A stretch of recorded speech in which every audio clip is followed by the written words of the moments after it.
Gold shall be their crowns and gold their shrouds, Maggie the Frog had said to her, all those years ago. And when your tears have drowned you, the Valonqua shall wrap his hands about your pale white throat and choke the life from you. Circea shuddered at the memory and forced it away. No. No. The witch had been wrong. Her children would live long, glorious lives, ruling over all of the kingdoms. Her son would lead the kingdoms to crush and conquer the Northern barbarians, and go down in history. It was true, she knew it was true. Aenor Targaryen, first of his name, king of the Andals, the Rhoynar and the First Men, defender of the faith, and Lord Protector of the Seven Kingdoms. Aenor the Great Lion he would be known as. How grand it sounded. Chapter 4. The King Who Did Not Kneel. The Trident, the 30th of November, 2018 Moons BC. King Torrhen XXV the Defiant Stark. Torrhen Stark, King of the Winterlands, Lord of Winterfell, Guardian of the Neck and Warden of the Neck, had a grave expression on his face as he listened to his bannerman. My king, allow me the honor of leading the Van Magna Benjen, Umber requested, eyes glinting with bloodlust. I will secure you the fort. Umber had always been eager for battle, the second to rush in and the last to retreat. Only the Greystarks, always seeking to repair their honor after their ancestors' rebellion, were more eager to fight. The current Magna Greystark was but a babe in arms, however, and his uncle was not a part of the council. My king, those dragons are monsters. Magna Carlon Dustin declared, pale as death. We must retreat and regroup. They will swallow our griffins in a single bite. Carlon was no craven, but he was a scholar who had received his lordship unexpectedly, not a warrior. Torrhen was unsurprised. He preferred to retreat and reorganize. Dustin had been advising caution ever since word had come of the Field of Fire. Discord can be sown in the enemy camp, Your Grace Magna Jarell Stark suggested. They all fought with one another not 2 years past. Torrhen nodded to that, considering it as he considered all his advisors' words. Each had value, and should be considered carefully. Dragons. Dragons as big as Winterfell, with warriors to ride and command them, like the Targaryens were some sort of wargs. The enemy army outnumbered them by not quite 2 to 1, according to the scouts and greenseers. That was something their army could handle, of course. The Northern army dealt with White Walkers and wildlings wielding black magic. A bunch of prissy Southrons was not a problem. Each of Torrhen's soldiers was worth 5 of the Southrons. A warg warrior was worth a dozen Andal knights, and those were the ones still in training. But dragons. He knew nothing of their weaknesses, and they had destroyed Loron Lannister and Mern Gardener's army. His people were still recovering from the most recent war with the White Walkers. They had repelled them again, of course.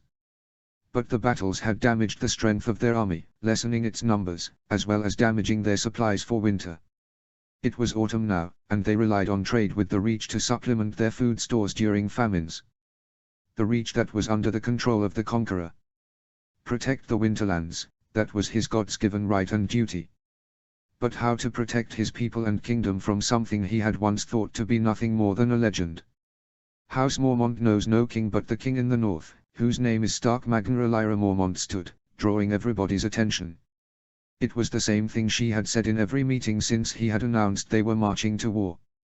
Command us, my king. King in the north. Torrhen was the 25th king of winter to bear his name, the most recent of a dynasty nigh on 8 millennia old. He had to protect his people. He raised a hand, instantly silencing his clamoring counselors. Everyone save for my brother and Greenseer Greengood, leave us, Torrhen ordered. They filed out, leaving Torrhen alone with his younger half-brother and the High Greenseer. Brandon was not yet 8 and 10, but he was already the strongest Greenseer alive, born of their deceased father, the late King Doran 15, and a young Crangewoman, Aelys Blackmire. His skill with the mystical arts was unparalleled. High Greenseer Roderick Greengood was a Cranogman, as many Greenseers were. He was not the strongest seer, and had been blind for many years, but his skill with interpreting the visions sent to him by the gods was without peer. Greenseer, brother, tell me truthfully, Torrhen ordered them. Do we stand a chance of winning, should we engage with the dragons on the morrow? The letter that had come from the Lord of Dragonstone, demanding that he bend the knee and give up the Weirwood throne, had been a shock. No Greenseer had predicted its arrival, and everyone had been stunned by the audacity of Aegon Targaryen, to attempt to claim the Winterlands. His fellow kings had received their letters and mostly scoffed at it, but not Torrhen. Although his seers had not predicted it, he had known that nobody would be so bold if they did not have a reason for it. He had instantly called his banners, and then had decided to wait and gather supplies and information, on the advice of his council. They needed to know what the man's secret weapon was, if they were to counter it and defend their kingdom.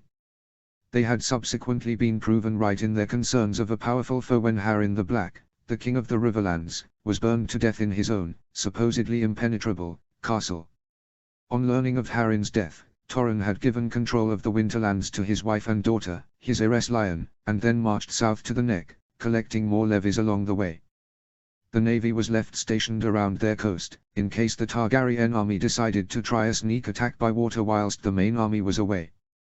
Greengood and Brandon exchanged looks at his question. "Brother, grant me permission to go and slay the dragons," Brandon said, repeating the request that Torrhen had been denying for weeks. "I have my blessed arrows. They are carved with runes and made from weirwood bark. They cannot miss. Should I die, I will die proudly, defending our home. Let me do this, Torrhen, please. I beseech you." Torrhen pursed his lips, frustrated by the avoidance and repetition of a request he had denied already multiple times. "That is not an answer, Brandon," he chided his brother sharply. "If you will not speak of what I wish to hear, then be silent. Do not make me force you to submit." He did not like raising a hand to his brother, but sometimes Brandon gave him no choice. He was king of the Winterlands, and could not allow others to gainsay or undermine him. In truth, he was far laxer on Brandon than many family heads would be. Their father had caned Brandon so much as a boy he had permanent scars on his thighs from it, yet Brandon's wolf's blood remained strong and he stubborn and unruly. Brandon looked mutinous, but Torrhen was pleased when he bowed his head in submission and fell silent.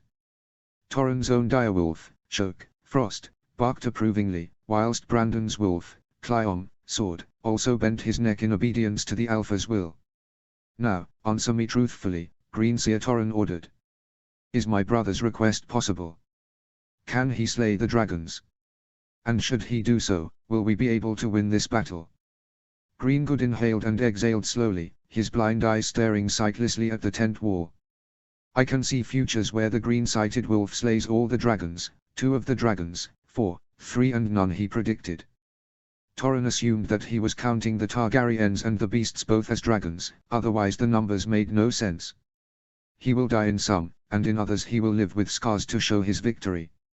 I see that we will certainly succeed in repelling the dragons from our borders on the morrow, but they will come again, and again, seeking to steal what is yours, my king. 'Twill be a war stretching over centuries, fueled by the greed of the dragons." Torrhen exhaled painfully, dreading what would have to be done. He would disgrace and dishonor himself, his ancestors and the many sacrifices they had all made for the sake of preserving their lands, expanding their kingdom and defending the old gods from the burner filth that sought to destroy them. His wife would never forgive him, nor his children and brother. His mother and father would turn away from him shame and disgust upon his entering the halls of the gods. And that was if his spirit was still allowed to enter Valhalla after shaming his house so, instead of being sent to the dungeons of the gods to rot for eternity. But his people would be safe. Winter was coming, bringing with it famine and death. Perhaps if he bent the knee and gave up his crown willingly, he would be able to preserve their ways, instead of the Southrons infecting their lands. "And if I bend the knee to the Dragon King?" he asked, keeping his anguish at the thought hidden behind a stoic mask and suppressing the shake that threatened to slip into his voice. Brandon, who had been staring sullenly at the ground, snapped his head back to stare in horror at him. "What? Craven. You cannot, we are direwolves. We cannot just sacrifice everything our people and ancestors have ever fought for, give it up to those godless burners." "Torrhen." Torrhen cut him off with a sharp slap, making Brandon's head snap in the opposite direction with a loud crack. The wolf's head signet ring on his right index finger cut into his brother's cheek, drawing blood. Torrhen hit his brother a second time, breaking his nose, then kicked him harshly in the ribs, before he stared stonily at Brandon, who resentfully knelt. Meanwhile their familiars also fought. Shoke bit his littermate, pinning him to the ground and forcing him to yield without grace. "Do not speak out of turn to me again," Brother Torren warned. "Do not make me go through this again." Brandon bent his head, showing his neck in the age-old gesture of capitulation. "Forgive me, Your Grace," he muttered. "I should not have spoken as such to you. I know you seek only the prosperity of our people. My loyalty is with you, always. But I beseech you, my king. To yield to the Southrons will be the ruin of our people." "Do you speak as a proud northerner, or as a greenseer?" the king demanded, not giving forgiveness or permission to rise. A little humiliation would do his proud brother good, remind him who was head of their family and to whom he owed his allegiance and obedience. Mayhaps the ache in his knees would teach him the respect that their father's birch rod had not. "He speaks as a greenseer, a Schwils, Irish equivalent to Your Grace for kings," Greengood, who had been silent throughout the exchange, spoke up at last. "To bend the knee to the dragons would be to seal the fate of your house and our kingdom." Torren frowned deeply. "Tell me what you see," he urged. "You speak with such certainty. Is there no future where joining with the South aids us?" Brandon shifted, but when Torren raised his hand in warning he froze, staying quiet. His brother had some sense after all then. "None," the greenseer announced pessimistically. "The details differ in the futures we see, but all end the same way. Should you become the king who knelt, should you give up the crown of bronze and iron, it would be the beginning of the end. Southron ways will slowly begin infecting our kingdom. The Iron Islands will be taken away from you and given to these oath-breaking Tyrells, to lessen the power of the Starks. The Three Sisters will also be seized, those islands your ancestors fought a 1,000-year-long war for. They will become vassals of the Arrynns. We will be made to conform to the Andal succession laws, and your son Brandon will succeed you as the Warden of the North. Your daughter will be forced to marry Ronal Arryn, in truth a hostage to keep us compliant. Later, she and her children would be murdered along with Ronal when his younger brother performs a coup to seize control of the Vale." Torren suppressed a flinch at that. He had 4 sons and 1 daughter living, and had lost another son and daughter each. The boy had been stillborn, while his daughter Lenora had died of a fever at 5. The thought of his fierce lion dying along with her children after spending years as a hostage was agonizing. Greengood went on. "'Twill only get worse, my king. There will be centuries of humiliation and degradation, of our people suffering from the South's belief in their superiority. Finally, 'twill culminate in the end of your great line." Torren swallowed, feeling as if his throat was sticking together. "How?" he asked lowly. The greenseer sighed heavily, looking mournful. "There will come a time when Winterfell is ruled by Rickard Stark," he said. "He will have 3 sons and a daughter, Lyanna. His daughter and eldest son will both have much wolf's blood. Lord Rickard will seek to enrich the North by making more ties to the North through marrying his children to Southrons, egged on by the whispers of a Southron who sought to spread their burner filth, taking advantage of Lord Rickard's grief over his beloved wife's death. His bannermen will be infuriated by the betrothals, and very nearly mutiny. Then, Lady Lyanna will be spirited away by the Crown Prince, who will be obsessed with a prophecy from old Valyria speaking of a prince that was promised, born of ice and fire. Whether there is truth to the prophecy or not, I cannot say. Lord Rickard's eldest son will go to the capital, demanding the prince's head in a fit of rage. He will be arrested, his men slaughtered. Lord Rickard will be summoned to answer for his actions, and they will both die painfully, as the king at the time will suffer a severe case of madness, something many Targaryens will tease their punishment for marrying their siblings, contrary to the laws of both the old gods and the new. These Targaryens, they are arrogant, my king. They think themselves gods on earth, due to their dragons. The egotism is astounding. But I will continue, loath as I am to speak of such horrors. The deaths of Lords Rickard and Brandon will spark a war, with Rickard's second son becoming Lord of the North despite his lack of preparation. Lady Lyanna will die in his arms after birthing a stillborn child. Lord Eddard will struggle greatly with his role, for he was never prepared for it. He will have been fostered in the Vale and be more Southron than Northern. As he was never raised to be Lord of Winterfell, he will be oblivious to many tasks that the Stark must perform, and he will fulfill his duties in a Southron manner, further damaging their standing in the North size. He will marry his brother's betrothed to keep the alliance, and she will be a devout follower of the Seven. She will even, he faltered, looking stricken. He inhaled and exhaled deeply, as Torren braced himself. The prediction was terrible enough, he dreaded hearing whatever was so terrible it made his unflappable advisor shudder in disgust.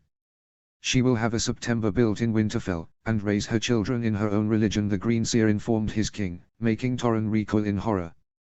Brandon grimaced and shuddered, but Torren did not reprimand him for it, verbally or physically. It was truly a horrifying prospect. The North's duty as the last bastion of defenders and believers in the old gods was to preserve their ways at all costs. To think of an Andal claiming the title of Lord of Winterfell, their ancestors would rise from their graves in disgust to become kinslayers, Torren knew it. Lord Eddard will be a dear friend to the king of the time, a drunken whoremonger with whom he grew up, Greengood continued. When the man summons him south to be his advisor, or rather, to rule whilst the man laid with various women and got deep into his cups, he will obey.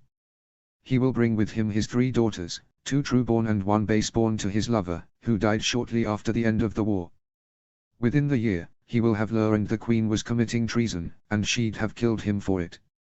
He would be decapitated with ice itself, and the sword would then be taken by the Lannisters, who greedily sought its unique and precious value as the only weapon made of winter iron. His youngest daughter would escape, but the other 2 would not. His heir would call the banners.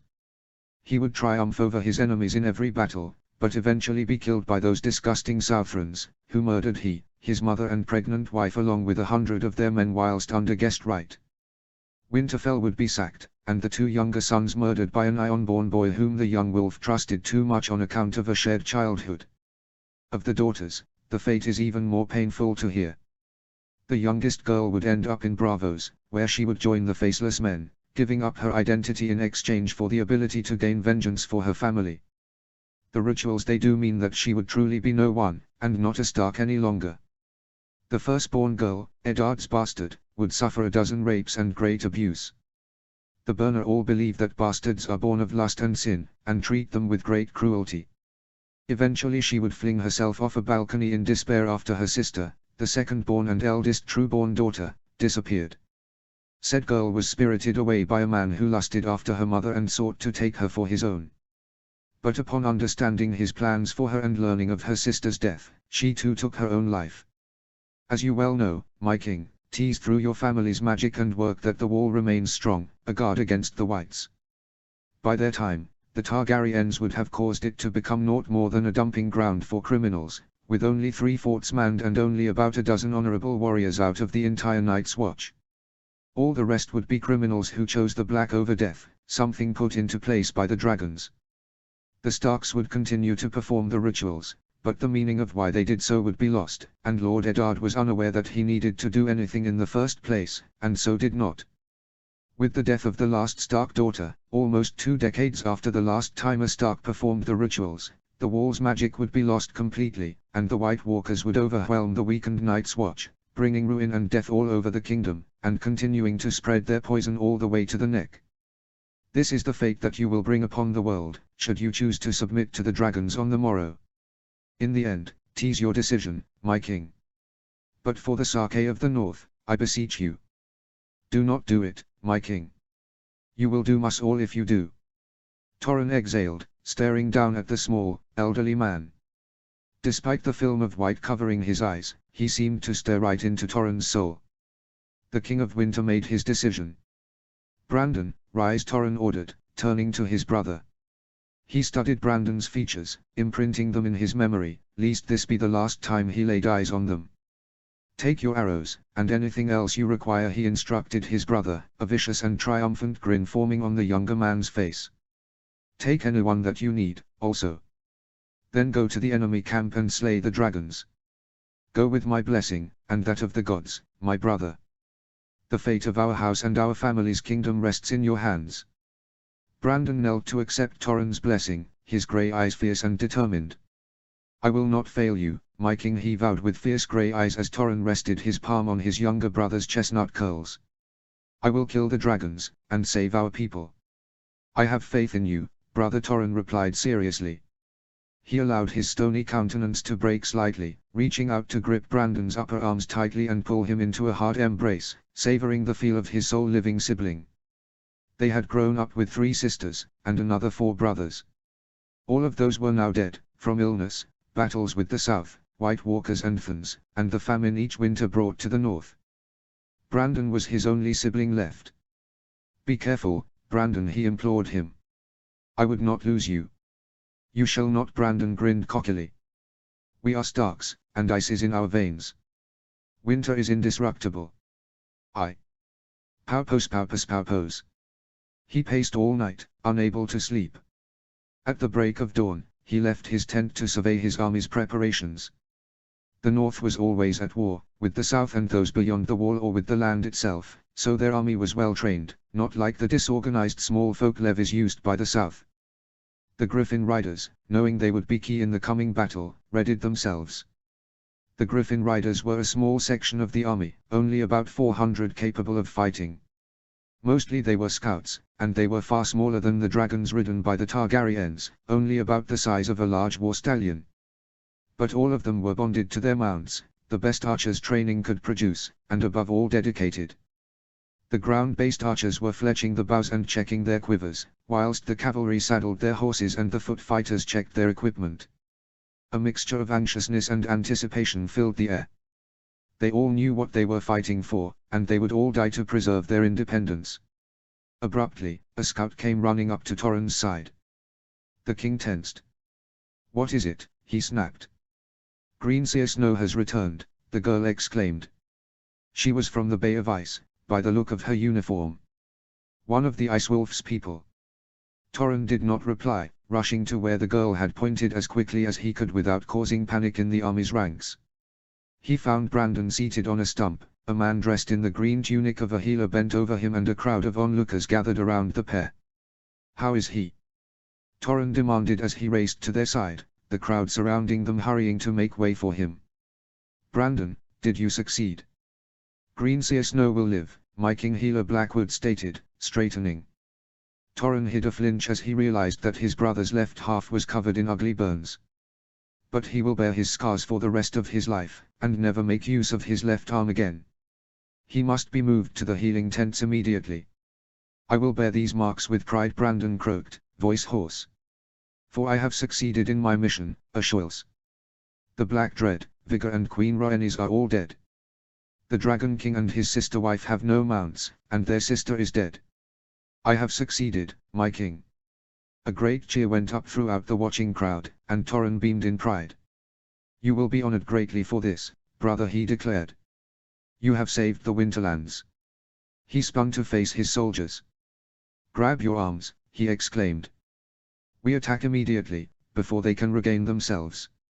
Today, we show these sister-fucking burners why the Winterlands are not to be defied.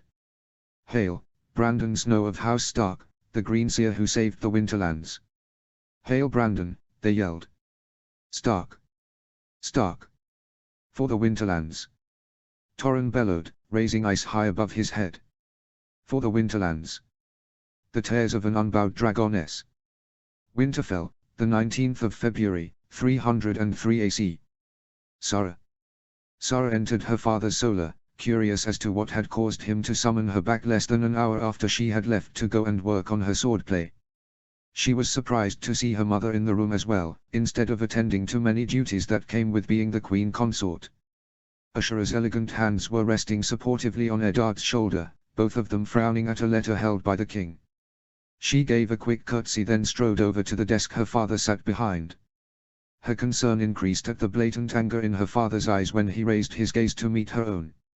"You summoned me, Ashoils," she stated questioningly once he had granted her his attention. I did," he confirmed with a brisk nod. He held the parchment out to her, jaw set and expression stony with suppressed rage. "Sara, my daughter," he said. "Read this, and tell us what you think of it." It arrived only an hour past.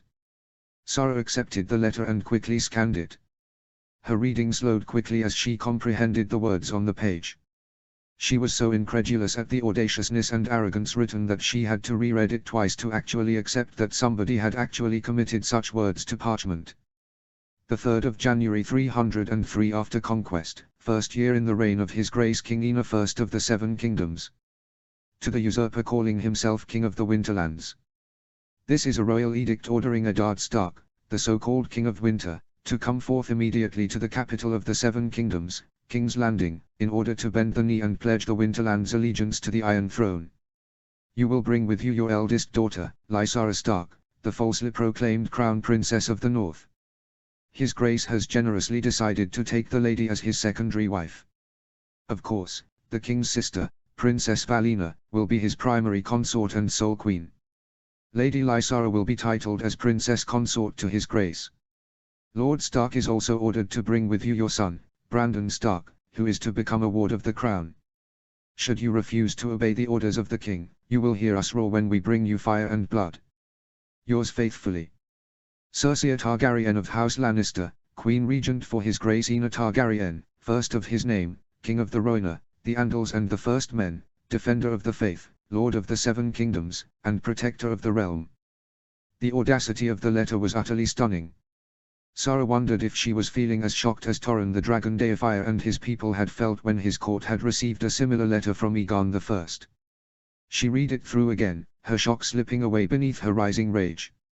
If these incest-stricken dragons seek to make a royal babymaker of me, she snapped once it had at last sunk in, feeling her blood begin to boil with raw fury at the insult. Then the supposed king will find me with a knife in the marriage bed. The delusional arrogance of these people. Who do they think they are, to send such a letter? They dare to call you an usurper. And to threaten us with war. How delusional are these people? If the conqueror could not force us to submit with his dragons, if the young dragon could not make us bend like he did to the Dornish, how does this woman think to do so?